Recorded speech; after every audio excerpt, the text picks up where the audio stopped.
कि captain America अब shield के लिए काम करता है, जिसके चलते वो नताशा यानी कि ब्लैक विडो के साथ एक मिशन पर जाता है। हिंद महासागर में शील्ड का एक शिप है जिसे दुश्मनों ने अपने कब्जे में ले लिया है और अब कैप्टन अमेरिका, ब्लैक विडो और इनका तीसरा साथी रुमलो शिप पर पहुंच जाते हैं, जहां पर दुश्मन इनके सामने एक पल भी नहीं टिक पाते और वहां पर सभी बंदियों को छुड़ा लेते हैं। कैप्टन अमेरिका यहां पर देखता है कि नताशा वहां शिप में जो सिस्टम है उससे कुछ डेटा कॉपी कर रही है। दरअसल निक फ्यूरी ने उसे ऐसा करने के लिए कहा था, जिस बारे में कैप्टन अमेरिका को कुछ नहीं पता होता। अब कैप्टन अमेरिका गुस्से से शील्ड के हेडक्वार्टर जाता है, जहां पर वो निक फ्यूरी से मिलता है और कहता है कि जब भी हम किसी मिशन पर जाएं तो उस मिशन के बारे में सब कुछ मुझे पता होना चाहिए। निक फ्यूरी कैप्टन अमेरिका को अपने फ्यूचर प्रोजेक्ट के बारे में बताता है, जिसका नाम होता है इनसाइट, जिसमें उनके पास 3 बड़े बड़े फुल्ली एडवांस्ड हेली कैरियर्स हैं। ये पूरी तरह से हथियारों से लैस होता है। इसमें इतने खतरनाक हथियार होते हैं कि एक ही मिनट में हजारों लोगों को मारा जा सकता है और ये तीनों के तीनों सैटेलाइट से कनेक्टेड होंगे। निक फ्यूरी बताता है कि इसके इंजन इतने एडवांस हैं कि एक बार हवा में ये उड़ जाएं तो इन्हें कभी भी जमीन पर आने की आवश्यकता नहीं है और ऐसा टोनी स्टार्क की वजह से हुआ। उसने हमारी इसमें मदद की। कैप्टन अमेरिका इससे बिल्कुल भी खुश नहीं होते, वो इसके खिलाफ होते हैं। वो कहते हैं कि अगर ये रक्षा कर सकता है तो अगर दुश्मनों के हाथ लग गया तो ये विनाश का कारण भी बन सकता है। इसके बाद कैप्टन अमेरिका यहाँ से पैगी कार्टर के पास जाता है, जो कि अब बहुत बूढ़ी हो चुकी है। पैगी कार्टर वही है जिसने कर्नल और हॉवर्ड स्टार्क के साथ मिलकर शील्ड ऑर्गेनाइजेशन बनाई थी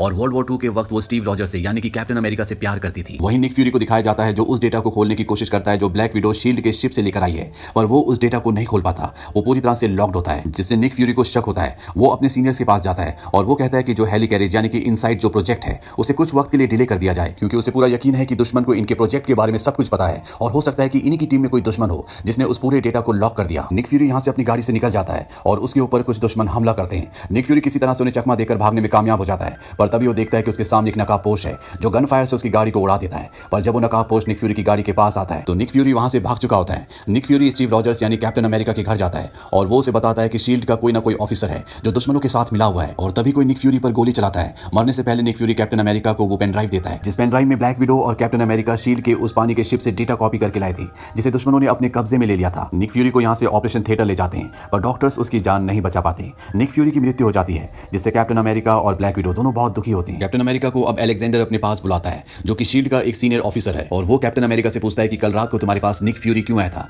उसने तुम्हें क्या बताया। दरअसल वो उस पेन ड्राइव के बारे में जानना चाहता है जो निक फ्यूरी ने कैप्टन अमेरिका को दिया था, पर कैप्टन अमेरिका उसे कुछ नहीं बताता। कैप्टन अमेरिका ये कहता है कि निक फ्यूरी ने मुझे कहा था कि किसी पर भरोसा मत करना। ये कहकर वहां से चला जाता है, पर अलेक्जेंडर अपने आदमियों से उसे गिरफ्तार करने की कोशिश करता है, पर कैप्टन अमेरिका के सामने कोई भी टिक नहीं पाता और वो शील्ड की हाई सिक्योरिटी से निकल जाता है। वहीं नताशा यानी कि ब्लैक विडो कैप्टन अमेरिका को ढूंढ लेती है और ये उस पेन ड्राइव को सिस्टम के साथ अटैच करते हैं जो निक फ्यूरी ने कैप्टन अमेरिका को दी थी। इसके अंदर बहुत सारी खुफिया जानकारी होती है और जब ये उसे डिकोड करते हैं तो इन्हें पता चलता है कि न्यू जर्सी में शील्ड का एक बंकर है। ये दोनों के दोनों वहां पहुंच जाते हैं। दरअसल ये पूरी की पूरी एक लैब होती है जहां पर एक सुपर कंप्यूटर होता है और जब उसे ऑन किया जाता है तो उसके अंदर से एर्निम जोला की आवाज आती है। एर्निम जोला वही है जो कैप्टन अमेरिका फर्स्ट एवेंजर में रेड स्कल का बायोलॉजिस्ट था, जिसने टेसरेक्ट की एनर्जी से चलने वाले बहुत खतरनाक हथियार बनाए थे। हालांकि अब जोला मर चुका है, पर उसका दिमाग आज भी इन कंप्यूटर्स के अंदर जिंदा है। जोला ने बताता है कि हाइड्रा जो एडोल्फ हिटलर की एक ऑर्गेनाइजेशन थी जिसका लीडर था योहान यानी कि रेड स्कल, उसके मरने के बाद भी वो एक्टिव रही और जब शील्ड की स्थापना हुई तो शील्ड ऑर्गेनाइजेशन में बहुत सारे ऐसे लोग भर्ती हो गए जो कि हाइड्रा के मेंबर थे और आज भी हाइड्रा के कुछ ऐसे लोग हैं जो शील्ड में हैं। मैंने एक ऐसा प्रोग्राम बनाया जो सब कुछ बदल देगा। ये प्रोग्राम इनसाइट से जुड़ा हुआ है, जिसमें शील्ड बहुत जल्दी 3 बड़े बड़े हेली कैरियर्स आसमान में यानी कि ऊपर हवा में लॉन्च करने वाली है, जिसमें ऐसे ऐसे हथियार हैं जो पूरी दुनिया को तबाह कर सकते हैं। हालांकि ये सिक्योरिटी के लिए है और तभी उन तीनों कैरियर्स में से एक को दिखाया जाता है जो एक मिसाइल छोड़ता है और यहाँ पर जोला इन दोनों को बताता है कि मैंने तुम्हें बातों में उलझा रखा था, बहुत जल्दी तुम खत्म होने वाले हो। ब्लैक विडो कहती है कि हमारी तरफ एक मिसाइल आ रही है। कैप्टन अमेरिका वहां से एक जाल उठाता है और उस गड्ढे के अंदर ब्लैक विडो के साथ चला जाता है और ऊपर से अपनी शील्ड रख देता है। यहाँ पर बहुत बड़ा ब्लास्ट होता है, लेकिन ये दोनों बच जाते हैं। अभी जानते हैं कि चारों तरफ शील्ड के ऑफिसर्स इन्हें ढूंढ रहे हैं, इसीलिए इनकी जान खतरे में है। ये एक अमेरिकन एयरफोर्स ऑफिसर के पास जाते हैं जिसका नाम सैम विल्सन है। सैम विल्सन ही फैल्कन भी होता है और अब इन सबको पता है कि अलेक्जेंडर शील्ड में काम करने वाला वो ऑफिसर है जो हाइड्रा के लिए काम करता है। ये तीनों मिलकर सबसे पहले अलेक्जेंडर के उस आदमी को पकड़ लेते हैं जो शील्ड में रहते हुए अलेक्जेंडर यानी कि हाइड्रा के लिए काम करता है और उसे अपनी जान बचाने के लिए इन तीनों को सब कुछ बताना पड़ता है। वो बताता है जोला का जो सुपर कंप्यूटर था उसकी मदद से एक ऐसा सॉफ्टवेयर बनाया गया है जो उन तीनों हेली कैरियर को जो बहुत जल्दी लॉन्च होने वाले हैं उनको पूरी तरह से अपने कब्जे में कर लेगा। उस पर पूरा का पूरा कंट्रोल हाइड्रा का होगा, जिससे हाइड्रा पूरी दुनिया में तबाही मचा देगा। अब ये इस हाइड्रा के एजेंट को लेकर गाड़ी में कहीं जा रहे होते हैं, तभी इनकी गाड़ी पर कोई हमला करता है और हाइड्रा के एजेंट को निकालकर गाड़ी से फेंक देता है। ये वही नकाबपोश होता है जिसने निक फ्यूरी को मारा था। इसका नाम होता है विंटर सोल्जर और अब कैप्टन अमेरिका और विंटर सोल्जर के बीच में एक घमासान लड़ाई होती है। लड़ाई के दौरान विंटर सोल्जर का नकाब उतर जाता है और जब कैप्टन अमेरिका उसका चेहरा देखता है तो पूरी तरह से हैरान हो जाता है, क्योंकि ये उसका दोस्त बकी होता है जो वर्ल्ड वॉर 2 के दौरान ट्रेन से गिरकर मर गया था, पर ये अभी भी जिंदा है। कैप्टन अमेरिका उसे बकी कहकर बुलाता है, पर वो कहता है कि ये बकी कौन है। अब यहाँ पर शील्ड के ऑफिसर्स आ जाते हैं, इसीलिए विंटर सोल्जर यहाँ से निकल जाता है और इन तीनों को गिरफ्तार कर लिया जाता है। और जब शील्ड के ऑफिसर्स गाड़ी का दरवाजा खोलते हैं तो वो देखते हैं कि गाड़ी में कोई भी नहीं होता। इन तीनों को शील्ड की एक लेडी ऑफिसर अपने साथ ले जाती है और जब ये तीनों उस जगह जाते हैं तो ये देखते हैं कि कैप्टन फ्यूरी अभी भी जिंदा है। दरअसल वो मरे नहीं थे बल्कि जख्मी हुए थे और अब वो बहुत हद तक रिकवर हो चुके हैं। कैप्टन फ्यूरी ने बताते हैं कि हाइड्रा का अगला प्लान ये है कि वो तीनों हेली करियर को अपने कब्जे में करके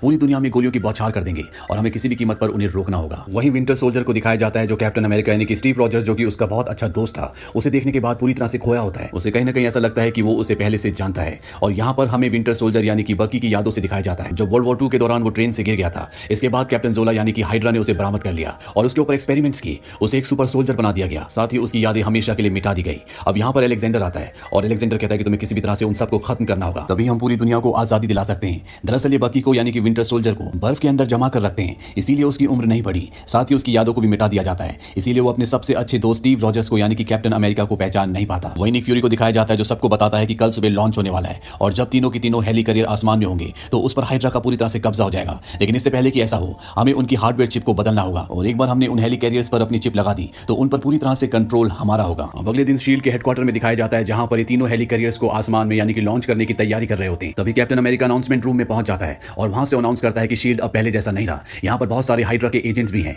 और इनका लीडर अलेक्जेंडर है। उस वक्त अलेक्जेंडर शील्ड के बड़े बड़े ऑफिसर्स के साथ मीटिंग रूम में होता है। कैप्टन अमेरिका कहता है कि अगर तुम दुनिया को बचाना चाहते हो तो तुम्हें इस लॉन्च को रोकना पड़ेगा, क्योंकि एक बार ये हेली कैरियर्स आसमान में चले गए तो इस पर पूरी तरह से हाइड्रा का कब्जा होगा और इसके बाद दुनिया पर। वही कंट्रोल रूम में दिखाया जाता है जहां से लॉन्च किया जा रहा होता है। वहां पर कैप्टन अमेरिका की बात सुनकर सभी रुक जाते हैं, पर तभी यहां पर अलेक्जेंडर का आदमी आ जाता है और वो उन्हें गन पॉइंट पर लेकर कहता है कि तुम्हें लॉन्च करना पड़ेगा। पर जब वो नहीं मानते तो आपस में एक दूसरे पर गोलियां चलाना शुरू कर देते हैं और तभी अलेक्जेंडर का एक आदमी कंप्यूटर को अपने कंट्रोल में लेकर तीनों हेली कैरियर्स को लॉन्च कर देता है। वहीं अलेक्जेंडर को दिखाया जाता है जो शील्ड के सीनियर ऑफिसर्स के साथ होता है। अब सबको अलेक्जेंडर की असलियत पता चल चुकी है, लेकिन इससे पहले कि वो कोई एक्शन लेते यहाँ पर उसके सोल्जर्स आ जाते हैं और इन सबको गन पॉइंट पर ले लेते हैं। इन्हीं शील्ड के ऑफिसर्स में एक फीमेल ऑफिसर भी होती है और ये और कोई नहीं बल्कि नताशा यानी कि ब्लैक विडो होती है, जो अलेक्जेंडर के सभी आदमियों को पलक झपकते ही धराशायी कर देती है। और अब यहाँ पर निक फ्यूरी आता है। उसे देखकर अलेक्जेंडर और शील्ड के सभी ऑफिसर्स पूरी तरह से चौंक जाते हैं, क्योंकि सबको ये लग रहा था कि वो मर चुका है पर वो अभी भी जिंदा होता है। निक फ्यूरी यहाँ पर अलेक्जेंडर को शील्ड के कंप्यूटर को उसके प्रोग्राम को अनलॉक करने के लिए कहता है, पर वो मना कर देता है। वो कहता है कि मैं ऐसा नहीं करूंगा और ना ही तुम कर सकते हो, क्योंकि तुम अब शील्ड के डायरेक्टर नहीं हो।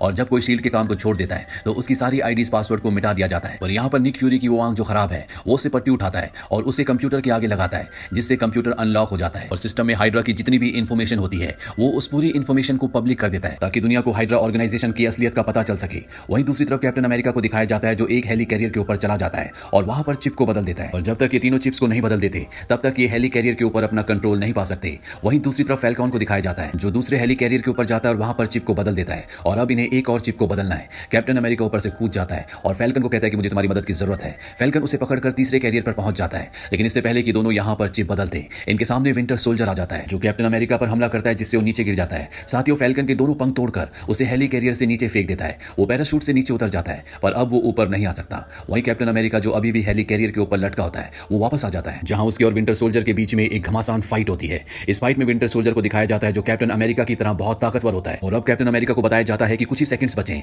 और अगर इन सेकंड्स के अंदर चिप को चेंज नहीं किया गया तो कंट्रोल इनके हाथ से हमेशा के लिए छूट जाएगा और हाइड्रा पूरी दुनिया में तबाही मचा देगी। चिप अभी विंटर सोल्जर के पास होती है, लेकिन कैप्टन अमेरिका उसे पकड़ लेता है, उसका गला दबाना शुरू करता है और जब वो अनकॉन्शियस होना शुरू हो जाता है तो उसके हाथ से चिप छूट जाती है। कैप्टन अमेरिका अब चिप लेकर उस जगह जाता है जहां पर उसे चिप को बदलना है, पर तभी पीछे से विंटर सोल्जर उस पर गोली चलाता है, जिससे कैप्टन अमेरिका जख्मी हो जाता है। वहीं हाइड्रा को दिखाया जाता है कि वो इन तीनों हेली कैरियर से दुनिया की सभी इंपॉर्टेंट जगहों को और सभी इंपॉर्टेंट लोगों को अपने निशाने पर ले लेते हैं और अब 30 सेकंड के अंदर वो इन सबको खत्म कर देंगे। ये पूरा प्रोग्राम सैटेलाइट से चल रहा होता है, ठीक उसी तरह से जिस तरह से गूगल मैप चलता है। दुनिया की हर एक जगह हर एक इंसान इनके निशाने पर होता है और अब मात्र 3 सेकंड्स बचे होते हैं। कैप्टन अमेरिका के 2 गोलियां लग चुकी होती है, लेकिन जैसे 3 सेकंड्स पूरे होते हैं कैप्टन अमेरिका चिप को बदल देता है, जिससे हाइड्रा से कंट्रोल पूरी तरह से छूट जाता है और अब कंट्रोल शील्ड के पास है। इनका प्लान ये था कि जब कंट्रोल इनके पास आ जाएगा तो ये एक हेली कैरियर से दूसरे हेली कैरियर के ऊपर फायर करेंगे और तीनों को तबाह कर देंगे, पर अभी भी कैप्टन अमेरिका अंदर होता है, इसीलिए वो ऐसा नहीं कर रहे होते। पर कैप्टन अमेरिका उन्हें ऑर्डर देता है और कहता है फायर करो और अब ये एक हेली कैरियर से दूसरे पर फायर करना शुरू करते हैं, जिससे तीनों के तीनों क्रैश होना शुरू हो जाते हैं। कैप्टन अमेरिका भाग सकता है, लेकिन वो देखता है कि उसका दोस्त बकी यानी कि विंटर सोल्जर अभी भी एक बहुत बड़े लोहे के टुकड़े के नीचे दबा हुआ होता है। वो उसे वहां से निकालता है, लेकिन विंटर सोल्जर यानी कि बकी उस पर हमला कर देता है। कैप्टन कहता है कि तुम मेरे दोस्त हो, मैं तुम पर हमला नहीं करूंगा। बकी को कुछ भी याद नहीं होता, इसीलिए वो कैप्टन अमेरिका को लगातार पंच मारता रहता है, लेकिन एक पॉइंट पर आकर वो भी रुक जाता है और इसके बाद कैप्टन अमेरिका ऊपर से नीचे समंदर में गिर जाता है। बकी उसका दोस्त ऊपर से उसे देख रहा होता है और अगले पल हमें दिखाया जाता है कि समंदर से वो खुद कैप्टन अमेरिका को बाहर निकालता है और उसे किनारे पर छोड़कर खुद जंगल की तरफ बढ़ जाता है। इसके बाद दिखाया जाता है कि कैप्टन अमेरिका और निक फ्यूरी उस जगह जाते हैं जहां पर निक फ्यूरी की ग्रेव है। वो कैप्टन अमेरिका से कहता है कि मैं अपनी मौत के राज को राजी रखूंगा और दुनिया में जितने भी हाइड्रा के अलग अलग अड्डे हैं वहां जाकर उन सबको खत्म कर दूंगा। कैप्टन अमेरिका फैल्कन के साथ अपने दोस्त बकी को यानी कि विंटर सोल्जर को ढूंढने के लिए निकल जाता है। मिड क्रेडिट सीन में हमें दिखाया जाता है हाइड्रा की लैब, जहां पर स्टकर नाम का आदमी होता है। उसे हाइड्रा की हार से कोई भी फर्क नहीं पड़ता। उसके पास थॉर के भाई लोकी का स्केप्टर होता है, जिसकी पावर को इस्तेमाल करके उसने एक आदमी आदमी को बहुत ज्यादा स्पीड दी होती है और दूसरी को ऐसी शक्ति जिससे वो किसी भी चीज को कंट्रोल कर सकती है, जिसे टेलीकाइनेटिक पावर कहा जाता है। पोस्ट क्रेडिट सीन में हमें दिखाया जाता है कि विंटर सोल्जर यानी कि बकी वो अपने ही मेमोरियल में जाता है, जहां उसे पता चलता है कि स्टीव रॉजर्स सच कह रहा था, वो उसका दोस्त था। और फिल्म